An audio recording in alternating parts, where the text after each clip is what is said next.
Well, I guess I know enough to turn you inside out, old gal, you suck-dologizing old man-trap.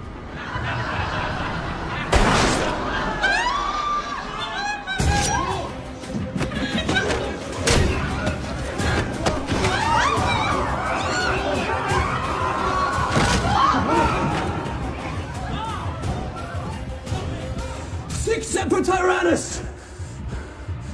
The South shall be free! Today, we're going to take a look at some historical body parts you can still visit today. If there are 3 things we all know about Garfield, it's that he loves lasagna, he hates Mondays, and his spine is on display at the National Museum of Health and Medicine in Silver Spring, Maryland. Although, come to think of it, we might be mixing up that orange cartoon cat and U.S. President James A. Garfield. President Garfield was shot twice in 1881. His wounds were manageable, but in their efforts to save him, doctors used unsterilized equipment. Garfield later succumbed to a serious infection. The museum still keeps part of Garfield's spine, which doctors removed during his autopsy.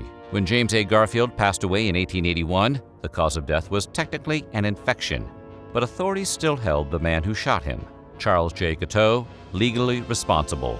Guiteau suffered clear bouts of mental instability and even pleaded insanity at his trial. Despite representing himself and writing a one-act play denouncing the injustice of his trial, Guiteau was unable to convince anyone he was crazy and was hanged in 1882. Professionals removed the presidential assassin's brain, which now rests at the Mutter Museum in Philadelphia, Pennsylvania.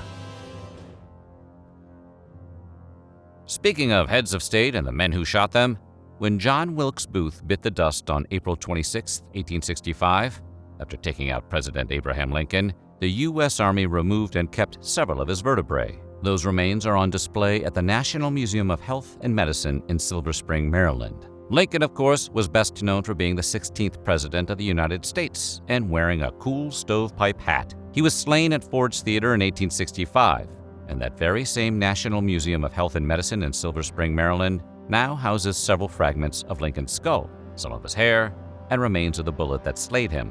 Hey, is anyone thinking about a Night at the Museum sequel where Lincoln's skull fragments come to life at night and fight with John Wilkes Booth's vertebrae? Get on the horn with Hollywood.